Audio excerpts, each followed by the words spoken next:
afternoon, and welcome to We Believe Digital, broadcasting live to you right here in downtown Jackson, Mississippi. This is the Newsbreak Show. We're on 3 times a week, Tuesday at 1:30, Wednesdays at 5 p.m., and Fridays at 2 p.m. So we thank you for joining us. Got a whole bunch of national, state, and then local news items to share with you. Some of them may be familiar to you. Hopefully some of them are new and you're hearing it from us for the first time. Things are just rolling along here in Jackson. Sunny skies, 79 degrees, in the 50s when we woke up this morning. We've got so much going on in the city. Today there was a special session of the legislature called in order to make it possible for a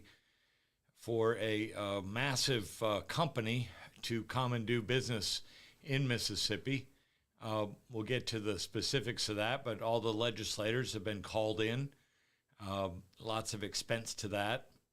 Called in for business development in the Golden Triangle part of Mississippi. Not called in to a special session for the eroding healthcare issues that go on in Mississippi every day and are getting worse by the day, down to two NICUs in the state.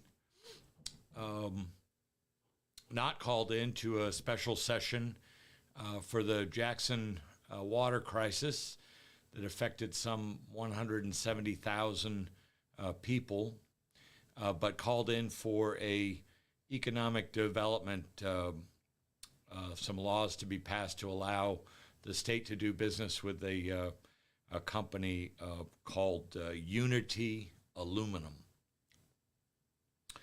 But let's just start out on some national related stories. First with Twitter,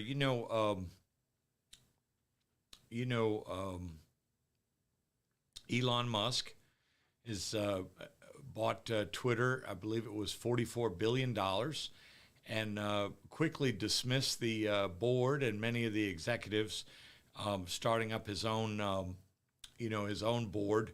But yesterday he did meet with leaders from the Anti-Defamation League, Color of Change, and the NAACP regarding restoring banned users onto Twitter. So everybody's curious about that, wondering, does all these folks that have been banned, including the former president, Trump, so people are wondering if he's going to get to come back on the platform and all, and so it looks like there is a process that's taking place.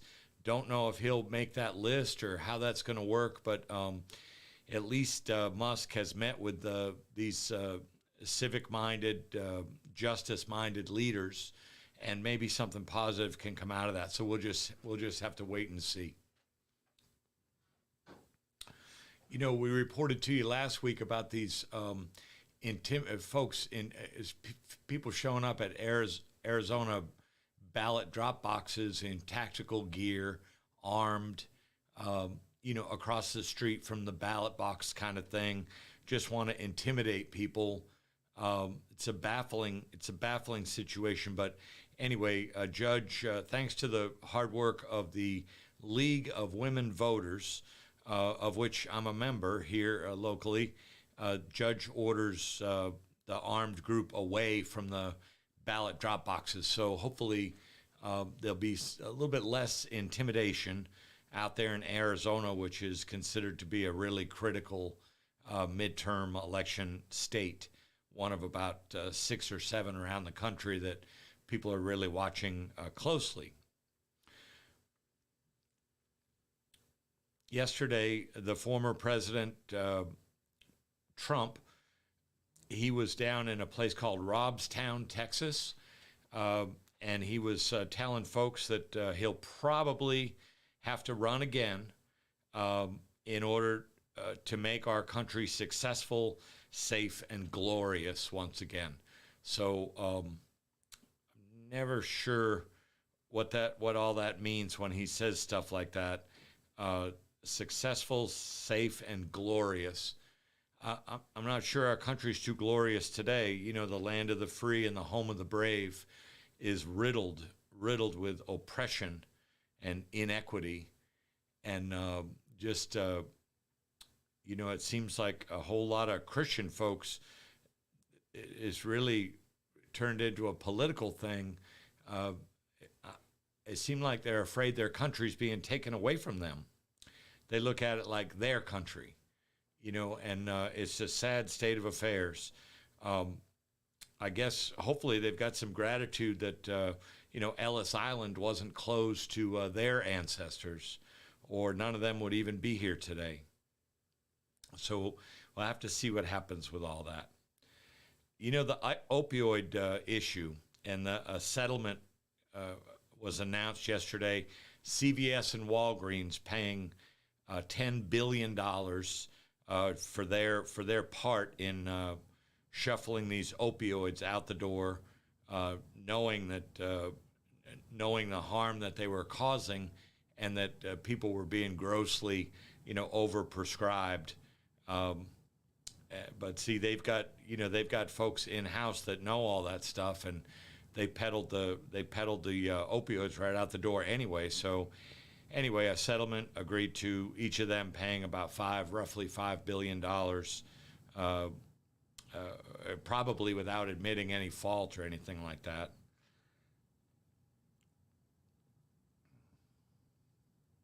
Last item on the national news list is Chief Roberts shielding Trump tax records from the House Ways and Means Committee, at least temporarily.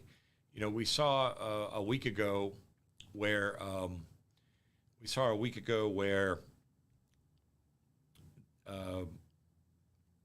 the Supreme Court temporarily stopped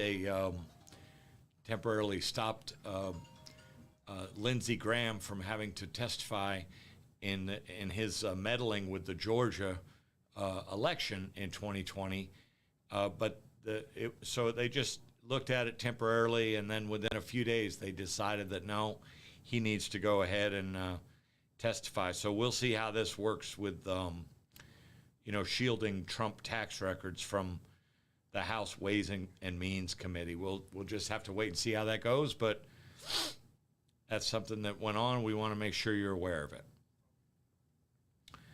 So that's it from the sort of the national list. One little item we mentioned yesterday, that the former De Silva Lula once again elected president of Brazil by a 2% margin, and it appears that the Bolsonaro, the leader there, is preparing to give up his rule. But now there's thousands and thousands of people in the streets that want the military to get involved to keep Bolsonaro in office. So we'll just have to see how that plays out. But just wanted to report that to you.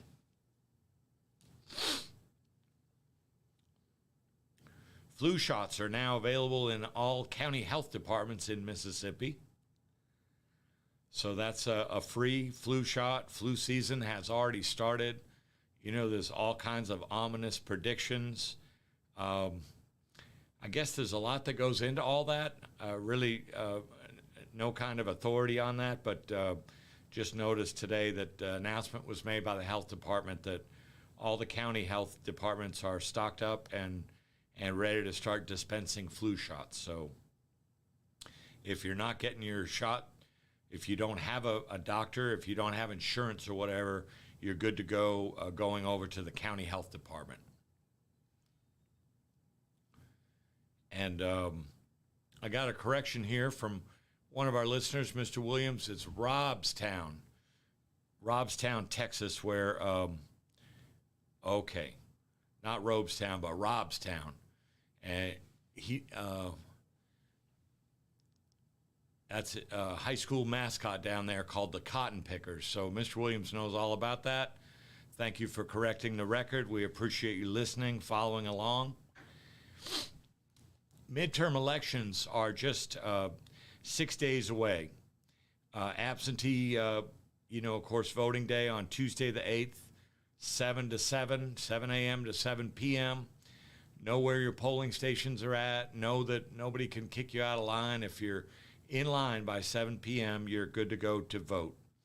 So, and absentee voting is going on right now up until Saturday. Now, I meant to call the local Hinds County commissioner, but I'm not sure if that includes Saturday or if that's through the end of the day on Friday. You might want to check with your county clerk offices on that, but absentee voting going on right now from 8 a.m. to 5 p.m. And shared with you earlier just a little bit, big news going on at the Capitol today. It appears that the first two of the three bills that needed to get passed have been passed in both chambers for this $247 million in state incentives for an economic development project in the Golden Triangle. And that's that triangle anchored to the north with West Point, and the southwest of there with Starkville, and then southeast of there with Columbus, the Golden Triangle. They're recycling aluminum. They use and then producing aluminum for aluminum cans for soft drinks kind of thing, also for automobiles. And something I was picked up doing some research on this today that I didn't realize, the electric vehicles that are coming online have 40% more aluminum in them than the normal non-electric cars.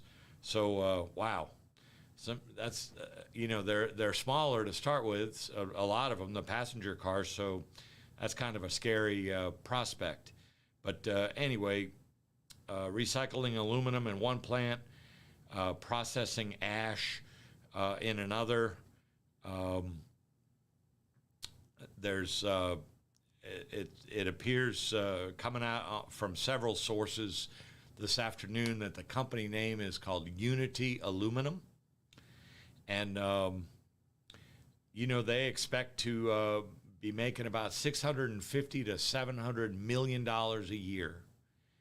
And the legislature in Mississippi is in the process of giving them tax breaks for 15 years.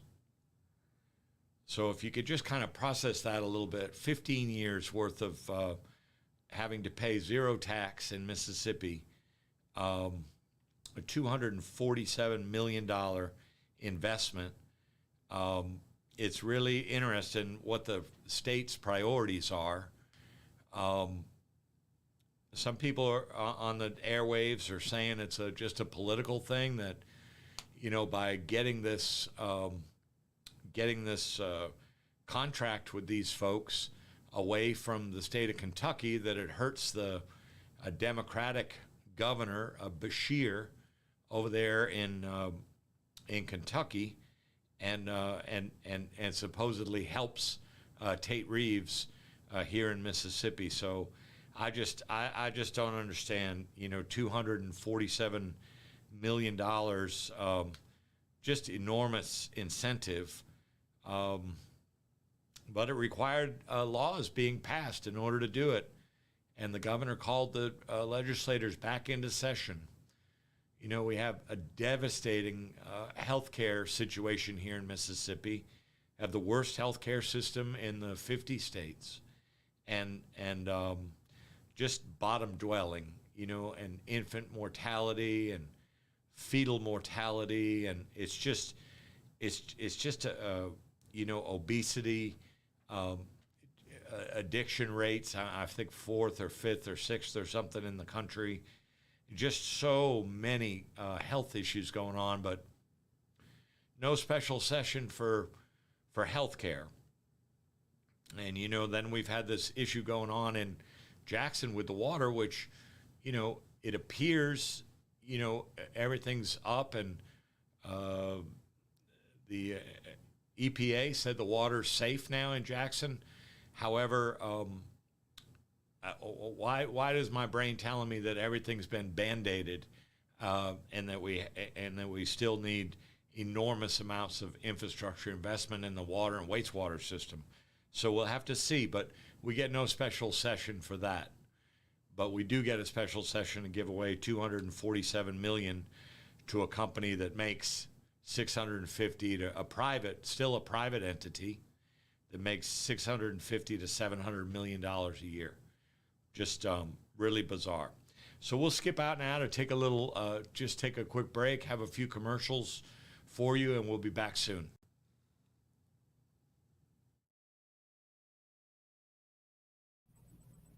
Let's read and learn together. Meet Mason.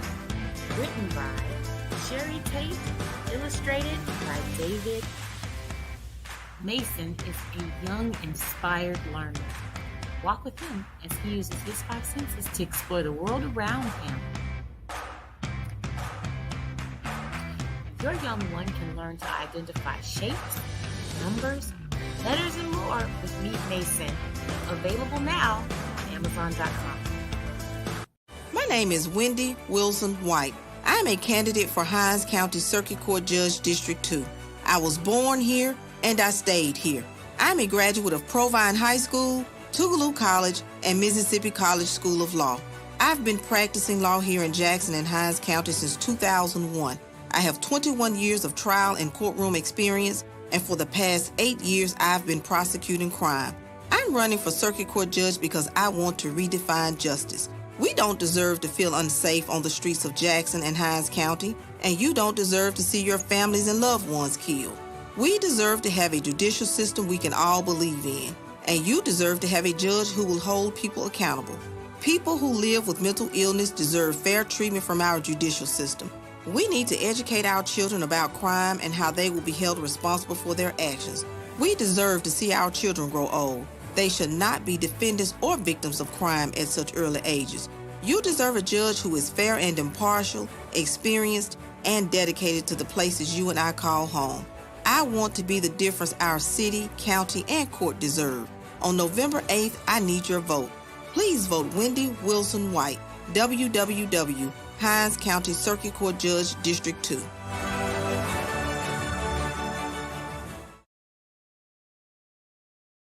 The Mississippi Link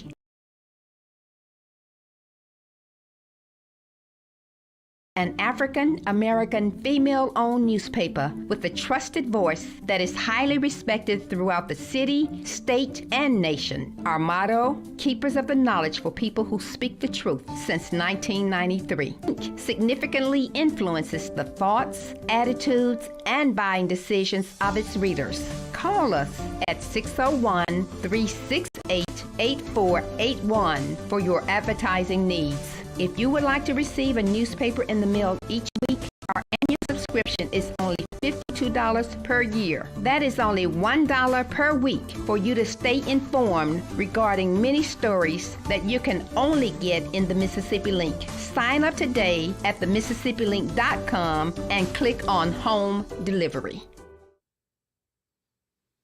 And welcome back to We Believe Digital and a Newsbreak show. Chris Young here with you today. No, Mr. Garrett. He's on a mission today that is a highly classified mission. I can't go into it, but hopefully he'll be back with us on Friday. But we're sure glad you're joining us today. Just finished talking about this special legislative session going on over at the Capitol, or I guess by now who knows, they probably called it a day. I saw a story earlier of former youth pastor in Madison accused of grooming a girl at age 12, began sexual relations with her at age 15, Broadmoor Baptist Church.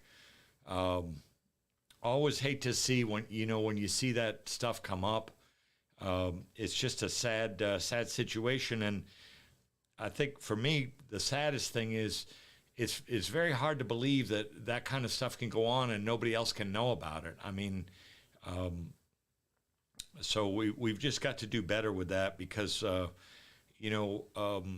know some people may argue, but sexual abuse is profound, has a profound lifelong, typically, effect on people. It's just so sad to see grown-ups using children that way.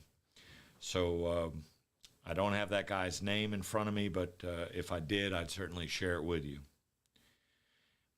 The Big River. Everybody's concerned about the Big River. Me and our producer Dexter were talking about it earlier. Dexter's back there on the ones and twos. He makes all this stuff happen. And, it's a drought. It's drought in the Midwest, Wisconsin down to the Gulf of Mexico. It's all this drought season has impacted the Mississippi River mightily. Somebody said it's been since 1979 or something when the water levels were this low.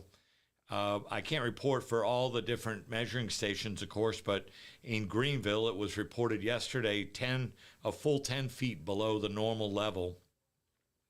Still got barges going, but they need to light load the barges, and they need to have lots and lots of spacing between them, which means a slower pace of moving goods and services up and down the river. Concerned about, if there's areas where they haven't been able to locate, extra shallow areas or what have you.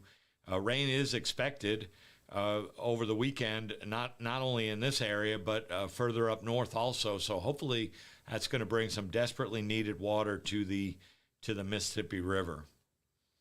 They found some sort of shipwreck there that the water got so low, and some guy was all excited. He found what appeared to be a Civil War belt buckle, and he was all excited about that. So, on the banks of the Mississippi with the water dropping down 10 feet, just wild.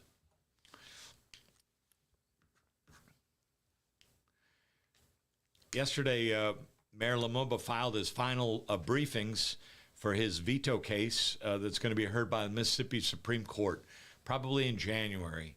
He's absolutely convinced that, when the council said no to Richard's disposal twice, that his back was against a wall, and if he didn't take some type of action, that, the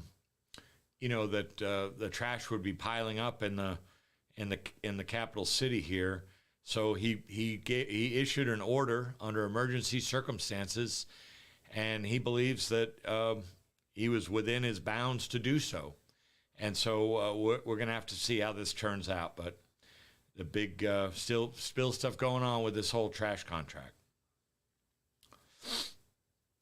Yesterday in Jackson, a guy named Clarence O'Reilly turned himself in to authorities, and this morning he went before a judge and was denied bond. This guy, not sure of his age, looked to be middle-aged, doused his girlfriend with gas and set her on fire on West Ash Street on September 1st. The victim's name was Leslie Brooks.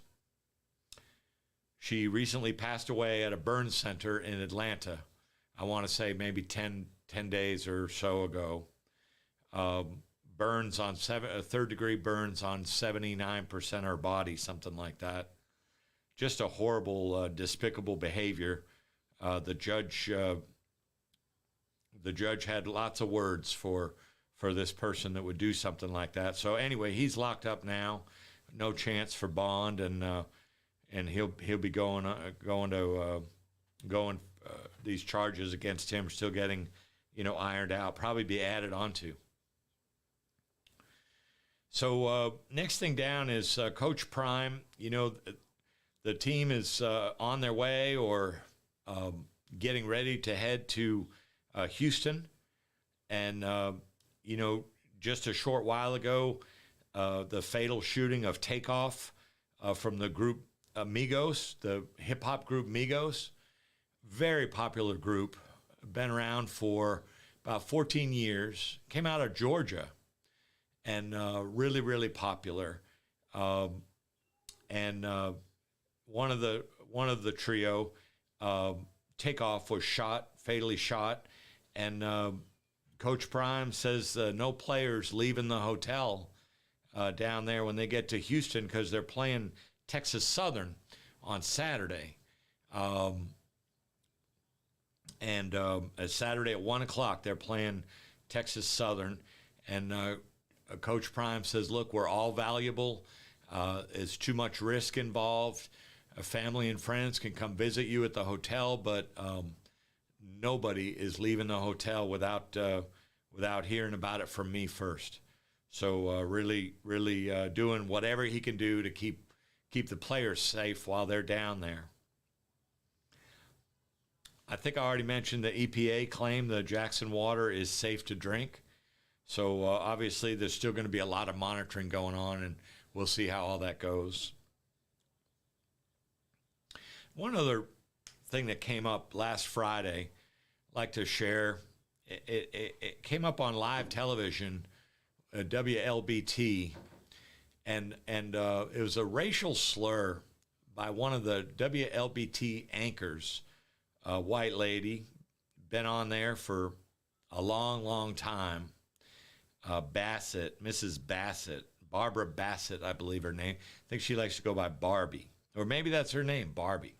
But anyway, some sort of racial slur when having a discussion with Carmen Poe, and who's an African-American multimedia journalist, just a fantastic young lady.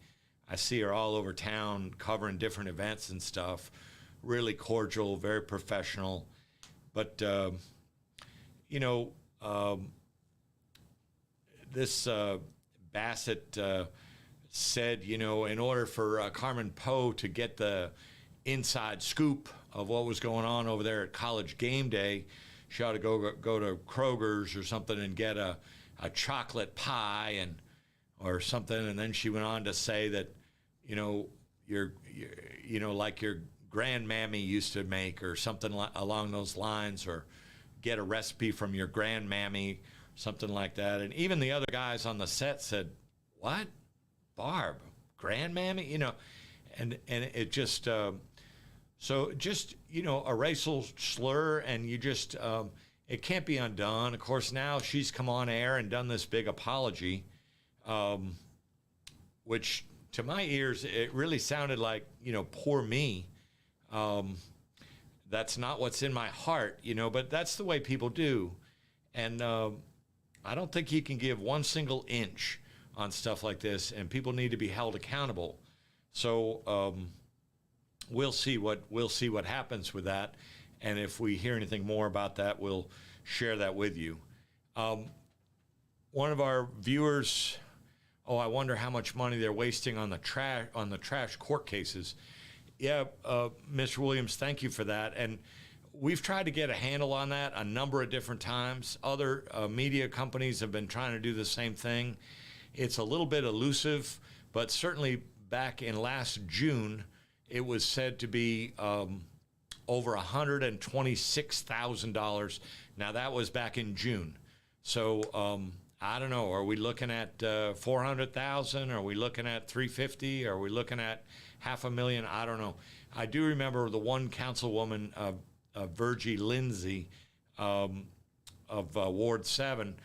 She seemed to want to quell the talk about that by saying, well, we budgeted $400,000 for legal expenses. So I don't know what's up with that, but you sure ask a question that lots and lots of people are asking. So we thank you for that, and we thank you for tuning in. I hope you got a little something out of today's show, and thank you for joining us. Hope you have a great day the rest of the day today. We'll see you on Friday at 2 p.m. Stay safe out there.